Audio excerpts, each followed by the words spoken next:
Hola, hola otra vez.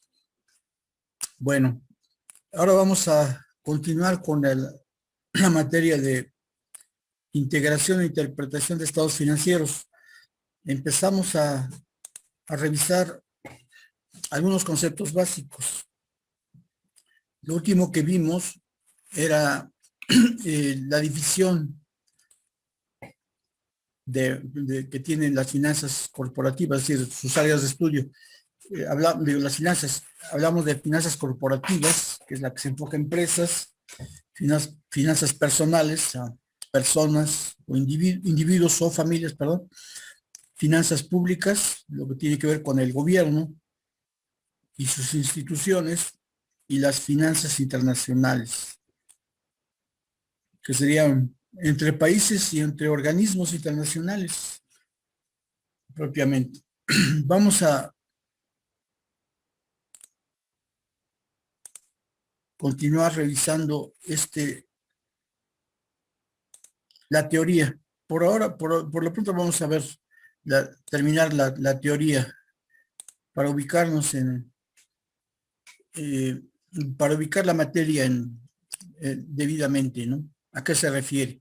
El propósito del curso pues, es más bien práctico, ¿no? Vamos a calcular algunas formas, vamos a ver algunas formas de evaluar la situación de la empresa, eh, algunos métodos que nos van a auxiliar para decirle a los que van a tomar las decisiones, a nosotros es que somos los quienes tomamos las decisiones, cómo está la empresa, hacerle un diagnóstico. Y esas herramientas pues son más bien prácticas, ¿no? Pero bueno, entonces lo último que revisamos, les comentaba, son la clasificación que tiene, los apartados que tienen las finanzas, que son corporativas, personales, públicas e internacionales, y lo que cada rubro eh, se dedica, ¿no? ¿Cuáles son las áreas que corresponden a cada rubro? Eso fue lo último que revisamos. Continuando con esto, el siguiente apartado se refiere a recursos de las finanzas, que quiere decir cuáles son las herramientas que utilizan las finanzas para poder analizar y informarle a los que toman decisiones cuáles son los posibles cursos de acción. Esta materia tiene mucho que ver con lo que estamos viendo en la parte de ahora de estadística, de Excel, análisis de datos. Tiene mucho que ver, porque justamente lo que se trata, analizando datos, es dar información, dar un panorama claro sobre una situación, sobre una empresa, sobre aspectos que tenga, ¿no? Y a partir de ahí tomar decisiones. Todas estas herramientas tienden a lo mismo, tomar decisiones. Y la toma de decisiones pues, es algo constante en las empresas. Como la situación de la economía, de la sociedad, siempre es cambiante, siempre va avanzando, pues entonces la necesidad de análisis es permanente. Si estamos en un año particular que tiene ciertas condiciones, como, bueno, vamos a suponer que haya estabilidad de precios, que eh, haya crecimiento, pues entonces nuestras decisiones estarán fundadas en esas condiciones. Si las condiciones cambiaran, nuestras decisiones tendrían que estar basadas en un análisis que comprenda esas variaciones, ¿no? Por ejemplo, si no hay crecimiento y hay inflación, tenemos que hacer algo para defendernos en esas situaciones. Y si las cosas van mejor, pues, ¿qué podemos hacer para mejorar nuestra actuación? Que a final de cuentas para una empresa representan ingresos, ¿no? ¿Cómo mejoramos nuestros ingresos? De ahí, ¿cómo mejoramos las utilidades para los socios, los salarios para los empleados, etcétera? Bueno, los recursos de las finanzas. Las finanzas se auxilian existen varias herramientas que administran y analizan los recursos financieros y el uso que se hace de ellos. Por ejemplo, la contabilidad es la información básica, ¿no? Si no hay contabilidad, no hay información de una empresa. Para que podamos saber cuáles han sido nuestras ventas, cuáles han sido nuestros gastos, qué activos tenemos, cuánto nos deben los clientes, cuánto le debemos a los proveedores. Pues la contabilidad es la información esencial, es la más importante, yo consideraría. A partir de ahí, pues ya podemos analizar aspectos externos, como les comentaba, ¿no? La inflación, la estabilidad económica, el crecimiento, inclusive la situación internacional. Si nosotros producimos algo que es demandado en el extranjero, pues también puede tomar parte de la información que vamos a considerar para tomar decisiones. Bueno, entonces la contabilidad es esencial como un recurso de las finanzas para obtener información. Y pues nos ayuda a administrar los gastos y los ingresos de una compañía, de una empresa. Es una herramienta clave para conocer en qué situación se encuentra una empresa y con esta información poder establecer estrategias necesarias con el objeto de mejorar su rendimiento económico. La contabilidad se puede utilizar para administrar cualquier grupo, ya sea finanzas corporativas, finanzas personales, finanzas públicas y finanzas internacionales. La contabilidad siempre va a estarnos, siempre que hay alguien realizando actividades que implican la obtención de ingresos y gastos, ahí siempre habrá la necesidad de obtener información contable. Aunque no es común, pues no se plantea así, digamos, no hay la educación financiera suficiente, pero las familias también deberían tener una estrategia parecida, ¿no? Desde todos los niveles.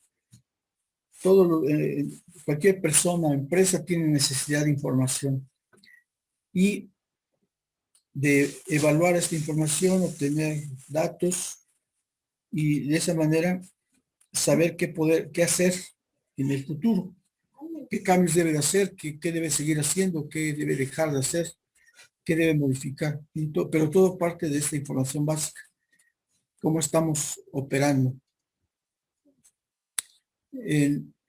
Entonces la contabilidad, en resumen, es indispensable a la hora de hablar de finanzas. Siempre debemos tener en cuenta que hay información contable que nos va a proporcionar los datos a partir de los cuales vamos a hacer análisis y a fin de cuentas tomar decisiones. Las finanzas conductuales. Este es un enfoque, digamos, relativamente reciente.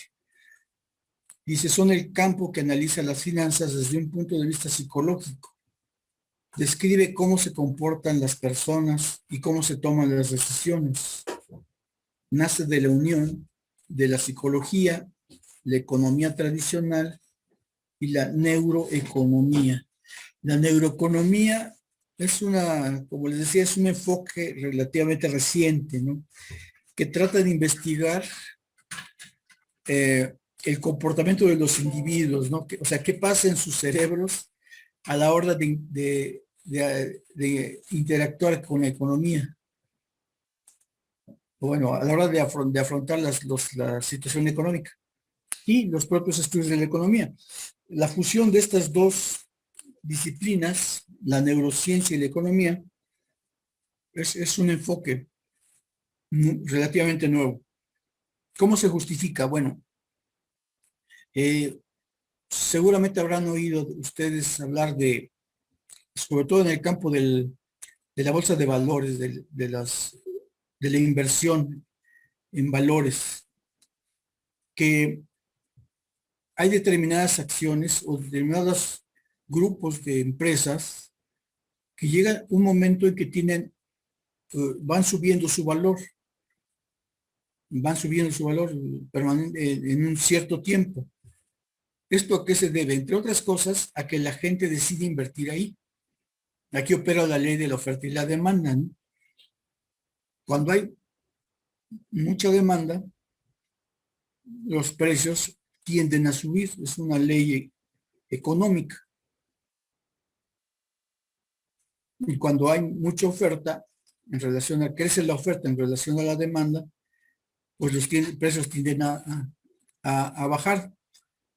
Es decir, si algo se cotiza mucho, si algo es de interés para muchas personas, el precio de ese bien, de ese servicio, aumenta de precio. Es lo que pasa cuando hay escasez, ¿no? Cuando un producto escasea, su precio tiende a subir.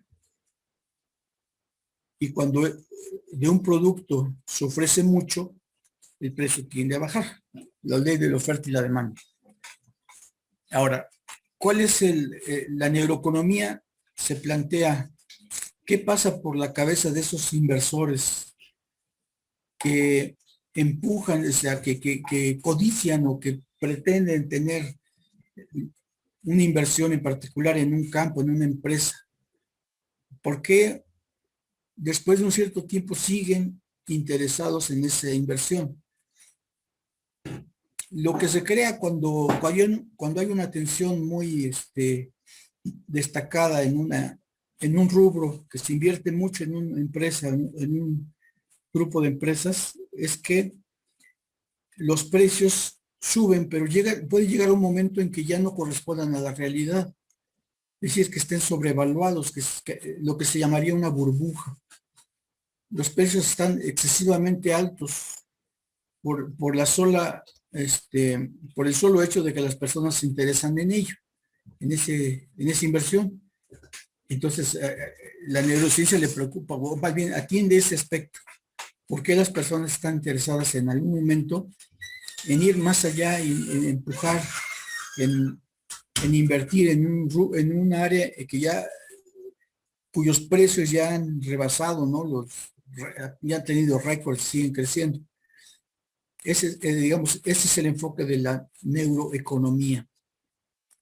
Este fenómeno de que la gente quiera comprar cosas y se enfoque ya sea por moda, por un cierto periodo de tiempo en algún tipo de inversión, es algo que podemos ejemplificar cuando nacieron las empresas de Internet en los 90s, en los años 90s, empezaron a cotizarse en bolsa, pero tenían expectativas muy, muy altas, tanto los dueños de las empresas como los inversores.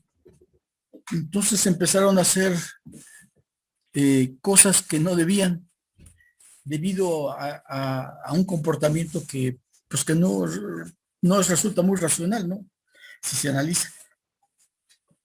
Por ejemplo, al principio, cuando empezaron a crecer las empresas que ofrecían servicios de Internet, como correo electrónico, como páginas de consulta, como lo que ahora es Google, por ejemplo, lo que era Yahoo. Antes había más empresas que ofrecían esos portales, servicios de portales. Estas páginas lo que tienden a ofrecer es una variedad de servicios, ¿no? Por ejemplo, correo electrónico, noticias, videos, en fin, varios servicios en una página. A partir de un portal, ustedes pueden tener todos esos servicios. Y precisamente muchas empresas se enfocaron en ofrecer esos servicios a través de su página. Y yo recuerdo el caso específico de una página que se llamaba AdNet. Esa página, aunque ofrecía varios servicios, lo que más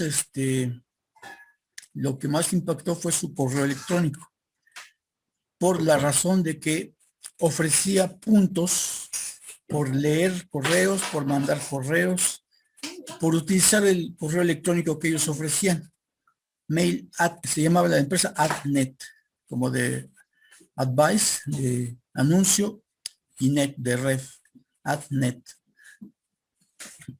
Lo que ellos, para llamar la atención a las personas para que utilizaran su portal, entonces tenían esta esta oferta de ofrecer puntos, pero estos puntos podían ser cambiados por productos físicos. Entre lo que ofrecían estaban discos compactos, ofrecían, lo cual ahora difícilmente vemos, ¿no? Pero estamos en los inicios de que este tipo de empresas ensayaban cómo entrar al mercado de Internet, de los portales. Entonces, esta empresa empezó a ofrecer esa posibilidad.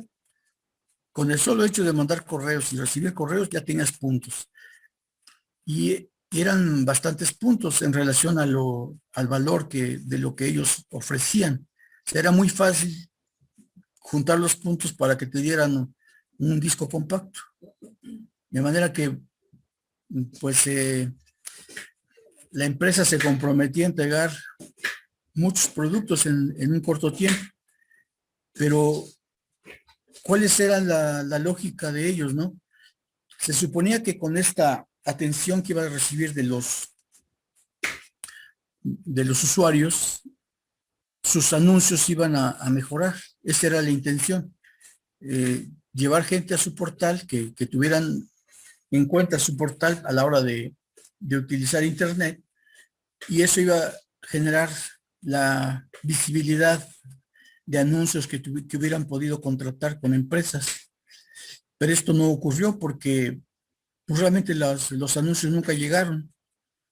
En cambio, la empresa se comprometía a entregar los productos que ofrecía con el canje de puntos. Y al final lo que pasó es que quebraron. Quebraron. Y este modelo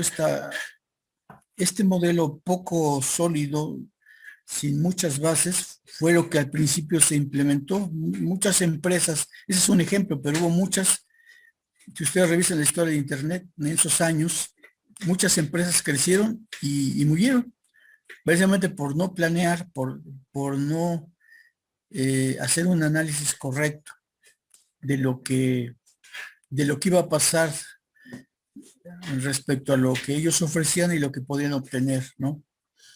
Y en todo esto está lo que establece, bueno, el factor psicológico. ¿Cómo opera el factor psicológico? ¿Qué resultado tiene la forma que las personas piensan y cómo se ve la economía en general? Por ejemplo, este mismo mecanismo de oferta y demanda, indudablemente tiene un componente psicológico, ¿no?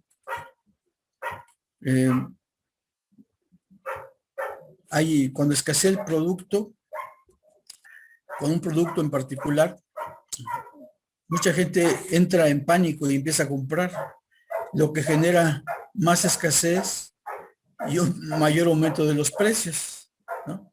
Eso indudablemente es un componente psicológico en la toma de decisiones que hacen las personas. Entonces, todo esto tiene que ver, entonces, con las finanzas conductuales.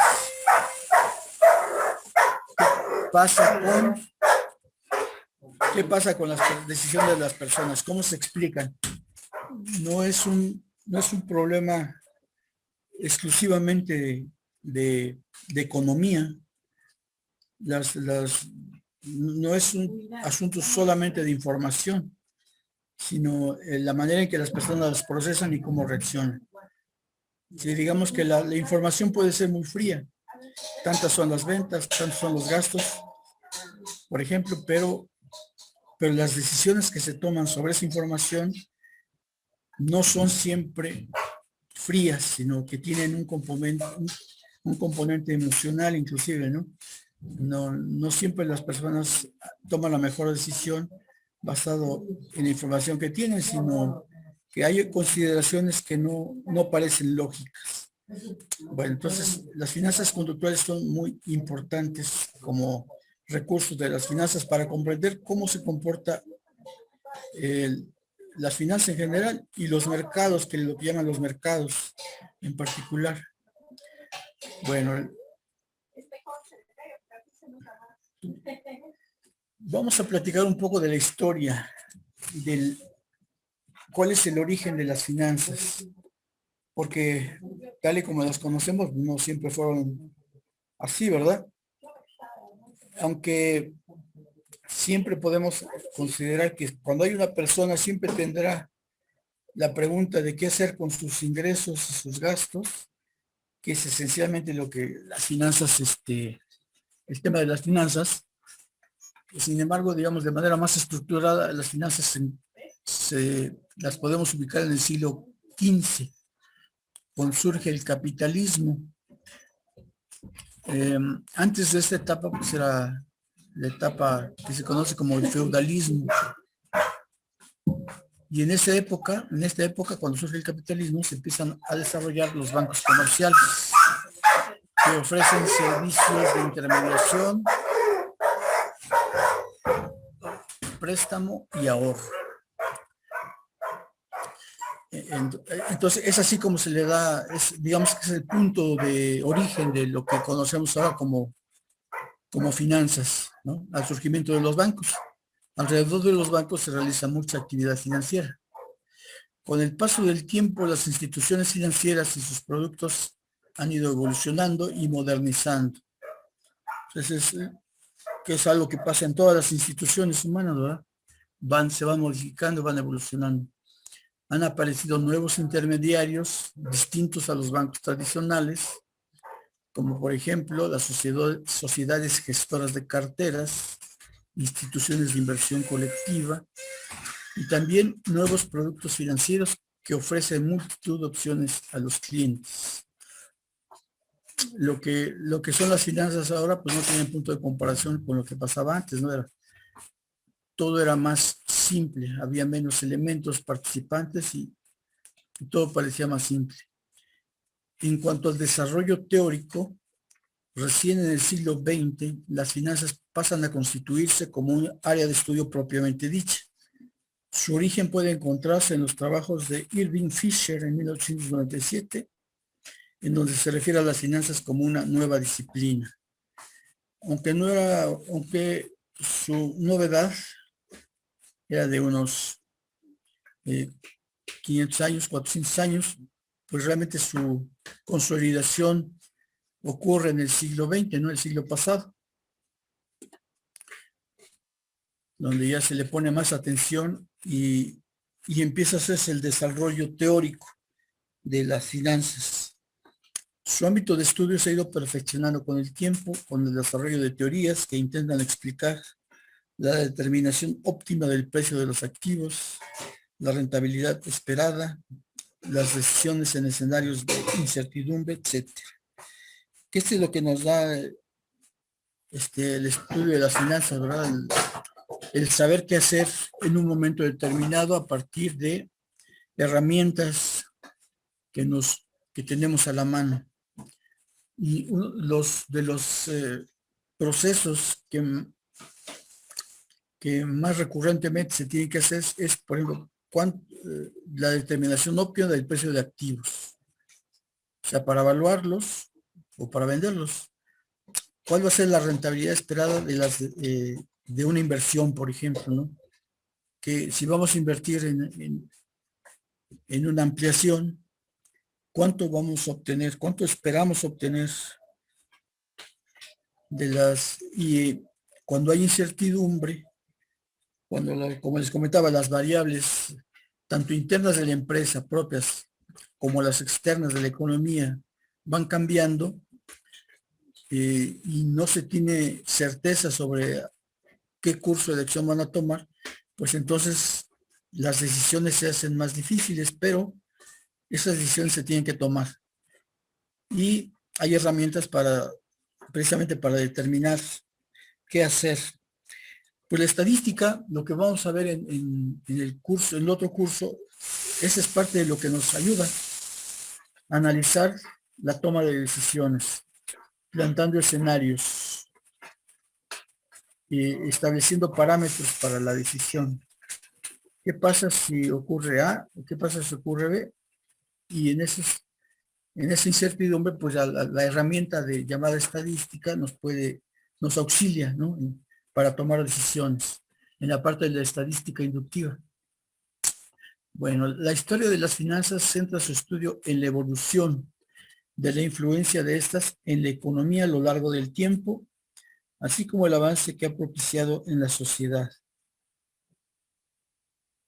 Pues en realidad la evolución de la influencia de las finanzas en la economía es mutuo, ¿no? Tanto la economía cambia como las finanzas en un periodo pues también tienen cierta estructura. Conforme avanza la economía, las finanzas también se ajustan a estas condiciones.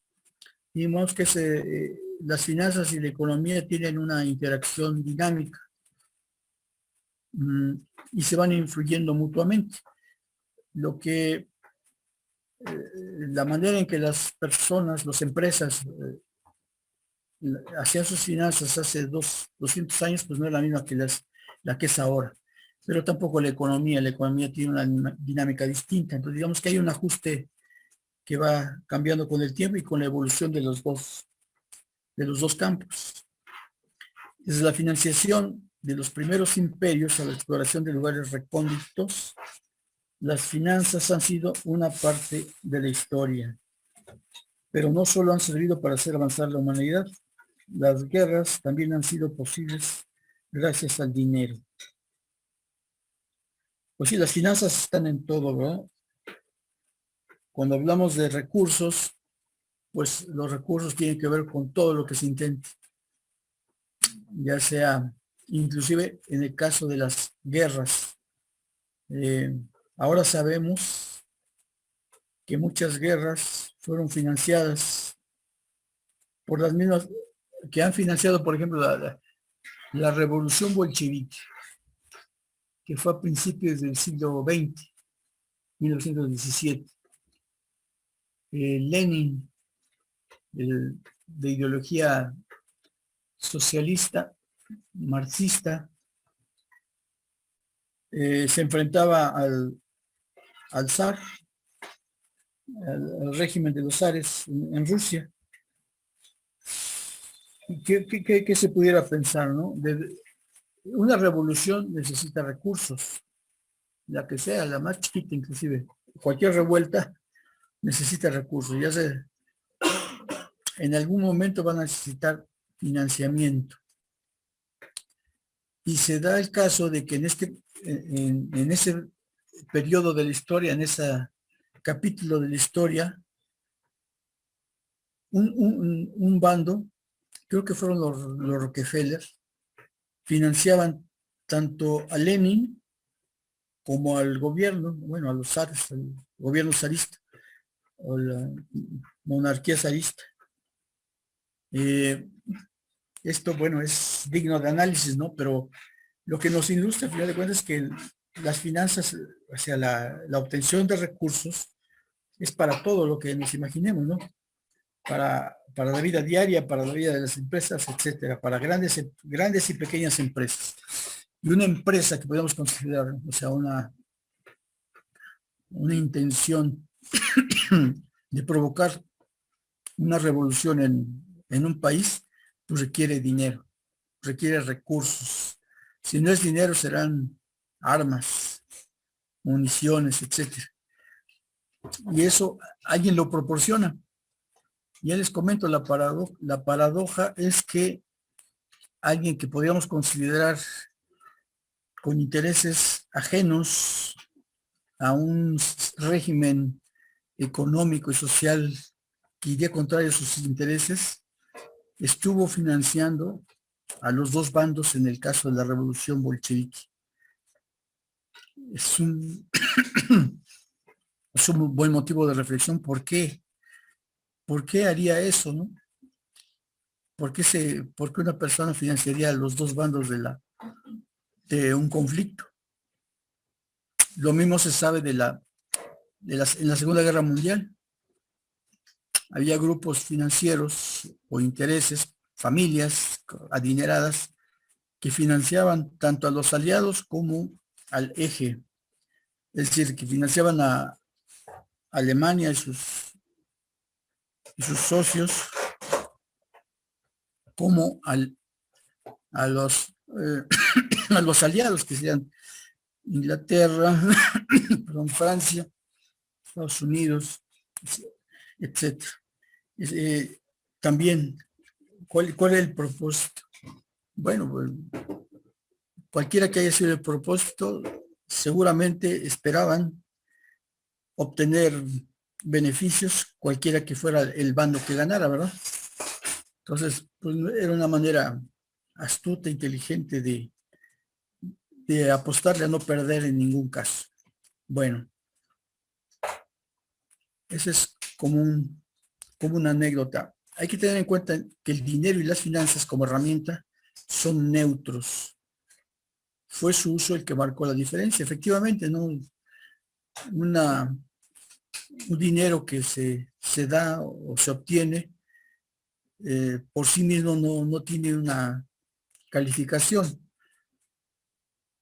Se le puede darle adjetivos en cuanto sabemos cuál es el uso o qué uso se le va a dar a los recursos, ¿no?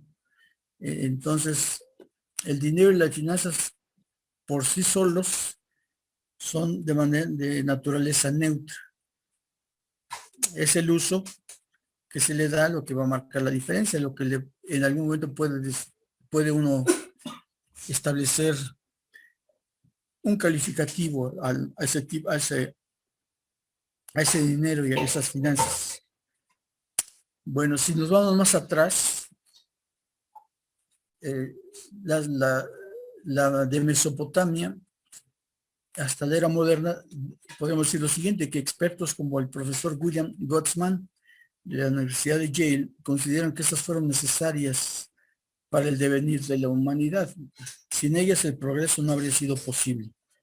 Por eso estudió el origen de las finanzas desde Mesopotamia hasta la actualidad.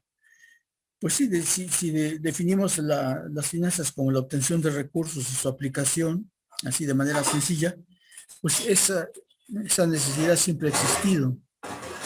Aún en situaciones en las que uno supondría que hablar de finanzas pues no es como muy apropiado, pero ya a raíz de la definición, si hablamos de recursos y de aplicación de estos, pues todos tenemos esa necesidad, desde el más humilde hasta el pepenador, ¿no? Necesita obtener algo para poder sustentar sus necesidades, aunque sea de manera muy precaria. Y pues de ahí hacia arriba, ¿no? Las familias necesitan tener ingresos para solventar los gastos de cada miembro de la familia. Las empresas necesitan los ingresos para crecer, para satisfacer las necesidades de crecimiento y pagar buenos sueldos, mantener las instalaciones, en fin, mantenerlas en operación. A cualquier nivel las finanzas operan, aunque esto no es, como les comento, no es muy evidente, pero todos tenemos necesidades de esta información. Claro, hay niveles de importancia o niveles en las que es más, se requiere información más especializada. A medida que aumentan las necesidades, hablando de esto, de un aumento del monto, la importancia expresada en el monto de las cantidades que se hablan, pues entre más cantidades manejemos, más necesario es hacer análisis, más necesario es que tengamos una noción de las finanzas y las apliquemos en el caso de nuestra empresa. Bueno, entonces hay desde Mesopotamia, que estamos hablando de una época bastante antigua, ahí se pueden haber elementos de lo que conocemos ahora como finanzas. De esta forma, dice, Gottsman considera que determinados parámetros como el tiempo y el riesgo necesarios en las finanzas han permitido financiar proyectos muy diferentes. Los primeros talleres artesanos, revoluciones industriales o exploraciones de lugares recónditos, entre otros.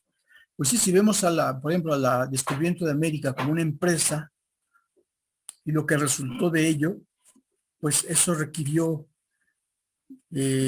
obtener recursos y aplicarlos, ¿no? Para el propósito de hacer un viaje. Dice la historia oficial que Colón quería llegar a las Indias a, con una ruta más corta. Según eso, tenía indicios de que se podía llegar a las Indias, de donde tenían básicamente eh, algunas especias, ¿no? Eh, Productos que no se tenían en Europa y que había que ir por ellos hasta la India. Bueno, entonces encontrar una ruta más cercana iba a permitir acortar el tiempo de esos viajes y hacer más viajes, es decir, obtener mayor provecho de esas importaciones, hacerlas más rentables, ¿no?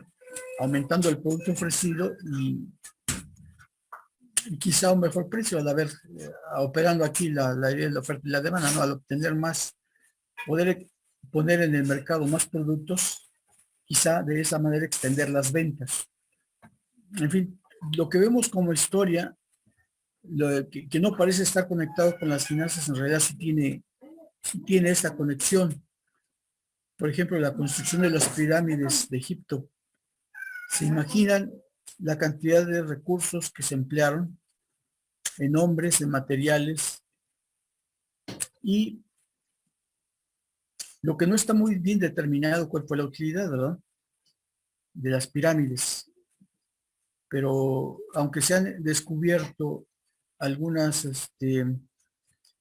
mucha ciencia eh, que ahora se puede verificar, sin embargo, la utilidad exacta, cuál era el propósito final, pues no está muy claro, ¿no? Nos dicen que fueron tumbas de faraones, por ejemplo, y sin embargo, cuando se ha explorado el interior de las pirámides, pues ahí no hay tumbas, las tumbas están en construcciones aledañas, cercanas, pero no dentro de la pirámide. Bueno, ese es otro ejemplo de cómo desde históricamente las empresas, ¿no? En este caso la empresa de construir pirámides, pues también tiene que ver con lo que ahora consideramos como finanzas.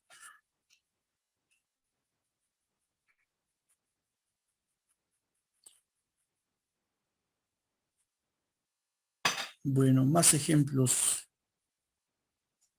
En Roma, en Roma y la inflación monetaria.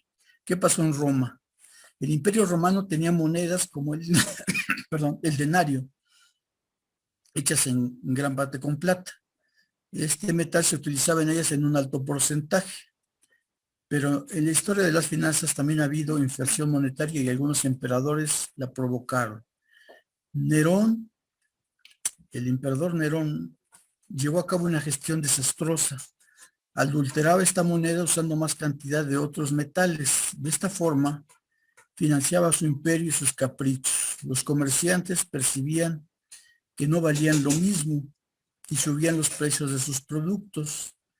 De esta forma, evitaban perder poder adquisitivo.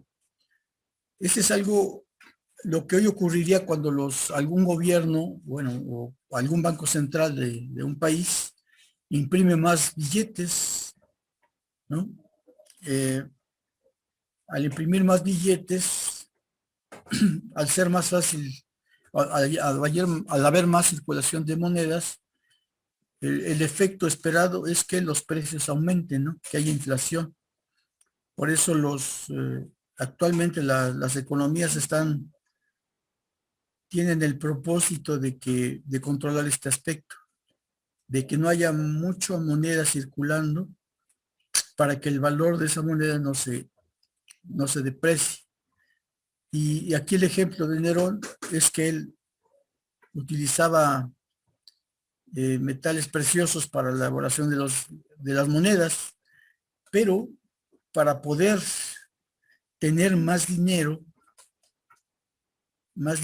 físico, pues lo que hacía era ponerle menor cantidad, una menor proporción de metales preciosos, y de esa manera podía acuñar más monedas. Pero este aumento del circulante, hecho de esa manera, pues a los comerciantes les hacía desconfiar, puesto que esa moneda que tenía un valor por sí misma, un valor intrínseco que se llama, pues al estar degradada, ¿no? Ya diluida con otros materiales, pues ya no tiene el mismo valor. Y el efecto es que los precios subían. Para obtener la misma plata que antes, pues ahora tenían que tener más monedas, ¿no? Para a la hora de vender. Entonces, el efecto es entonces lo que ahora conocemos como inflación, el aumento de precios constante. En este caso, por una mala decisión, una gestión desastrosa de don Nerón. Dice, así como ejemplo, una libra romana de oro costaba unos 50,000 denarios. Y 37 años después se necesitaban 20 millones. Este problema, como ha sucedido siempre, acaba afectando a los menos pudientes. En la historia reciente, monedas como el dólar han perdido valor respecto al oro a lo largo de los años. Entonces, este mecanismo mientras hay un mecanismo de compra, cualquiera que este sea, es posible que este se altere, ¿no? Por si se toman malas decisiones. De manera que la situación económica puede desmejorarse mucho si no hay la debida dirección a la que se le da la economía. Si no se van tomando las decisiones correctas. En México y en el mundo, ¿no? Pero en México especialmente hubo una época, como les comentaba ya, una época inflacionaria muy elevada, derivada de muchos problemas, de varias causas, pero entre otras, también porque le echaban a andar la maquinita de hacer dinero, y también eso contribuía de alguna manera a generar este ambiente inflacionario. Bueno, la historia de las finanzas, las burbujas y las crisis. Las finanzas o el dinero son neutros, todo depende del uso que hagamos de ellos. Un aspecto negativo han sido las burbujas. Estas se forman cuando se producen crecimientos exponenciales en la economía causados en muchas ocasiones por los excesos financieros. En los siglos XVI y XVII se dieron emisiones de deuda excesiva que llevaron a la quiebra a imperios como el español. Otros ejemplos son las compañías de Indias y sus excesos para poder financiar sus largas campañas marítimas. En la Edad Moderna, una de las primeras y más conocidas fue la tulipomanía holandesa, momento en el que se pagaban fortunas por esta planta ornamental. También podemos mencionar la que estalló en 1999 con el crack bursátil de Nueva York, o las de 2008 con las hipotecas ninja. Esta tulipomanía que habla aquí, que se menciona aquí, se explica de la siguiente manera. Hace algunos años en Holanda, hace como 300, 400 años, hubo una fascinación por los tulipanes de Holanda. Por su rareza, por su belleza, por su calidad, por lo que sea, hubo una demanda muy fuerte. De manera que muchas personas se dedicaron, pues, unas a comprar, las que tenían posibilidades, y otras a producir. Hubo personas que tenían una actividad y la cambiaron completamente, inclusive vendieron propiedades para poder instalar lugares para hacer crecer los tulipanes. Es decir, cambiaron completamente su giro, invirtiendo lo necesario, vendiendo lo que fuera necesario también para poder integrarse a esta tulipomanía. Esto tuvo vigencia de algunos años, pero ¿qué pasaba? Entre más personas se interesaban en comprar, el precio de los tulipanes llegó a cantidades exageradas. Inclusive, pues se vendía muy caro, se cotizaba muy caro, lo cual hacía a su vez un incentivo para las personas que querían vender algo, pues dedicarse a cultivar tulipanes y a venderlos. El crecimiento de un tulipán lleva 5 o 7 años, algo así, entonces no es una inversión que genere recursos en un año, sino que tiene que esperarse, hay un cierto tiempo de espera. Alrededor de la venta de tulipanes se dio un fenómeno de que empezaron a comprar lo que se llama futuros, es decir, un vendedor se comprometía a vender y un comprador se comprometía a comprar a un cierto precio, pero dentro de un cierto tiempo, 3, 4, 5 años. Entonces, esas son las operaciones de futuros. Y todo este movimiento lo que originó es que el precio de los tulipanes, como les menciono, llegó a una cantidad exorbitante, verdaderamente de locura, ¿no?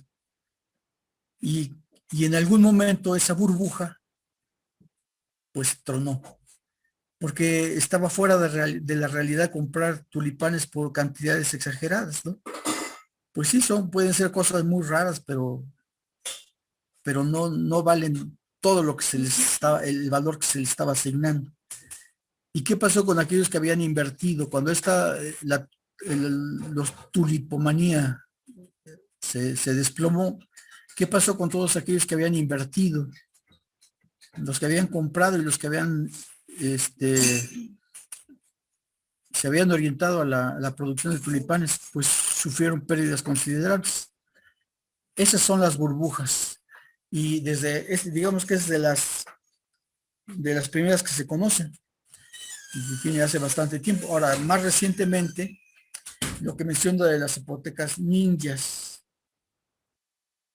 En 2008 hubo una crisis financiera muy fuerte en todo el mundo. Y también tuvo que ver la compra de futuros. Es decir, de comprar algo, comprometerse a comprar algo, no inmediatamente, sino después de cierto tiempo, estableciendo ya de antemano el precio. Entonces, alguien se compromete a comprarlo y alguien que se compromete a venderlo. Esas en términos generales, son las operaciones de futuros. Y esas operaciones de futuros relacionadas con hipotecas generaron en todo el mundo, pero primero en Estados Unidos, una crisis financiera que fue muy fuerte. Y todo se originó porque, por alguna razón, las personas empezaron bueno, había mucha venta de casas, de créditos hipotecarios en Estados Unidos. Lo que pasa es que se les dieron créditos a personas que, sin una investigación crediticia suficiente, entonces hubo un boom de venta de bienes raíces, de casas, básicamente de casas. Pero no se tuvo el cuidado de garantizar la venta a personas con solvencia. De manera que cuando los tenedores de estas, es decir, quien hizo la compra original, es posible que venda ese derecho de cobrar, se lo venda a otras personas, inclusive que se vaya a la bolsa, que eso fue lo que pasó. Esos créditos de hipotecas se fueron a la bolsa. Y cuando la situación llegó a tal punto de que las personas a las que se le habían dado un crédito que inicialmente, si se les hubiera estudiado, no iban a poder cumplir con sus compromisos, lo que empezó a generarse fue una crisis de falta de pago. Y bueno, eso como como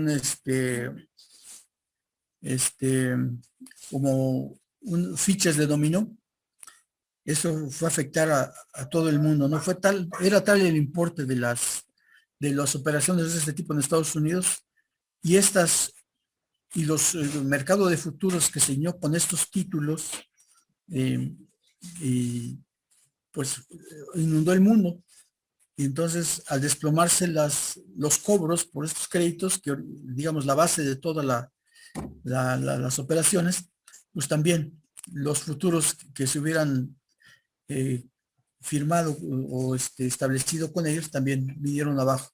Y de ahí esa es una explicación de por qué la crisis del 2008. Pero todo también a partir de lo que es la burbuja. Ese es un fenómeno interesante, ¿no? Porque Y es donde hablábamos de lo que es la neuroeconomía. A veces las decisiones no son racionales, sino obedecen a otro tipo de consideraciones. Es algo así como cuando van dos personas cada una en su carro en una autopista y pues no se dejan rebasar, ¿no? Y pues es una competencia que nadie estableció, sino simplemente es por el hecho de que no se quiere dejar rebasar a alguien, continúa en la carrera. Pues así, algo parecido, un cierto proceso mental similar es lo que pasa con las burbujas. Ya estando en un cierto, invirtiendo en un sector, ya parece una competencia, pero ya la competencia deja de ser racional, ¿no? Ya es a ver quién compra más o quién compra mejor. Y es una posible explicación a lo que son las burbujas que en materia de inversiones. Bueno, lo vamos a dejar hasta aquí. Nos vemos el próximo martes para continuar. Como les digo, ya estamos terminando la parte teórica y vamos a empezar la parte que para ustedes seguramente va a ser más interesante, que es la de hacer utilizar las herramientas que las finanzas nos proporcionan para analizar y sugerir información para toma de decisiones. Bueno, que estén muy bien, que tengan un buen fin de semana y nos vemos el próximo martes. Muchas gracias, profe. Que tengan bonito día a todos. Igualmente, que estén muy bien. Gracias, profe. Hasta luego, profe. Gracias. Bien, hasta luego.